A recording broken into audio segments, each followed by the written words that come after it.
শুভ দুপুর বন্ধুরা, আশা করি আমার সব বন্ধুরা যে যেখান থেকে দেখছো ভালো আছো। আর তোমাদের ভালোবাসায় আমিও মোটামুটি ভালো আছি বন্ধুরা। প্রথমেই তোমাদের সামনে মাছ নিয়ে চলে এলাম, আর এই ছোটো মাছগুলি আজ রান্না করব। দেখো, এদিকে মাছ কেটে ধুয়ে একদম রেডি করে নিয়েছি, মশলাও রেডি করে নিয়েছি। ছোটো মাছগুলো এবার রান্না করে নেব। আর যে যেখান থেকে দেখছো প্লিজ একটা লাইক দিয়ে কন্টিনিউ করো, ভিডিওটা সম্পূর্ণ দেখো প্লিজ। আর ছোটো মাছটা একদম ছোটো মাছগুলো মাথাটাও ফেলে দিয়েছি, আর শুকনো শুকনো করে একদম রান্না করব। সবজি দিলে আর এতে ভালো লাগবে না, মাছটা অনেকটাই ছোটো।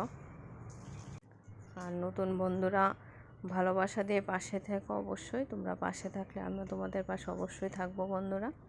ভালোবাসা দিলে অবশ্যই ভালোবাসা পাওয়া যায়। দেখো বন্ধুরা, অল্প পরিমাণ জল দিয়ে দিলাম, আর 2 মিনিট রান্না করে নেব। জলটা ফুটে উঠলে তারপর নামিয়ে নেব। একদম শুকনো শুকনো করে আজ মাছটা রান্না করব। দেখো বন্ধুরা, আমার ছোটো মাছটা রান্না হয়ে গেছে, এবার নামিয়ে নেব। তারপর রান্না করব মিষ্টি কুমড়ের ডোগা সর্ষে দিয়ে চচ্চড়ি। ভিডিওটা তোমরা দেখতে থাকো। এই যে ডোগা, আলু আর টমেটো কেটে নিয়েছি, আর এদিকে ফোড়নে দিয়ে দিলাম কালো জিরে, আর তারপর দিয়ে দিলাম কেটে রাখা ডোগাগুলো। তারপর নুন হলুদ দিয়ে দিলাম। আর যেহেতু সর্ষে দিয়ে রান্না করব, তার জন্য কাঁচা লঙ্কা সর্ষে আমি একসঙ্গে বেটে নিয়েছি। আর এই মিষ্টি কুমড়ের ডোগাগুলো বন্ধুরা কিন্তু আমাদের বাড়ির ডোগা, খেতে আলাদাই স্বাদ। বাজারের ডোগাগুলো তো দেখতে অনেকটা মোটা মোটা হয়, কিন্তু খেতে এত ভালো লাগে না, সারের গন্ধ থাকে। কিন্তু বাড়ির ডোগাগুলো যেভাবেই রান্না করি সেভাবেই ভালো লাগে খেতে। তো আজ সর্ষে দিয়ে রান্না করছি। সর্ষে দিয়ে রান্না করলে তো আরও ভালো লাগে মিষ্টি কুমড়ের ডোগা খেতে। এই যে সর্ষে আর কাঁচা লঙ্কা বাটাটা দিয়ে দিলাম। এখন একটু সময়ের জন্য ঢেকে দেব, ভালো করে সুসিদ্ধ করে নেব। দেখো বন্ধুরা, ফিরে এলাম কিছুক্ষণ পর। আমার রান্নাটা মোটামুটি হয়ে গেছে, একদম শুকনো শুকনো হয়ে গেছে। আর একটু শুকিয়ে তারপর নামিয়ে নেব। এভাবে মাখা মাখা ডোগা চচ্চড়ি খেতে ভীষণ ভালো লাগে বন্ধুরা। দেখো বন্ধুরা, ডোগাটা নামিয়ে নিলাম। আর তারপর রান্না করেছি জালিপুর বা ছোটো চাল কুমড়া বলতে পারো, যে যেটা বলো।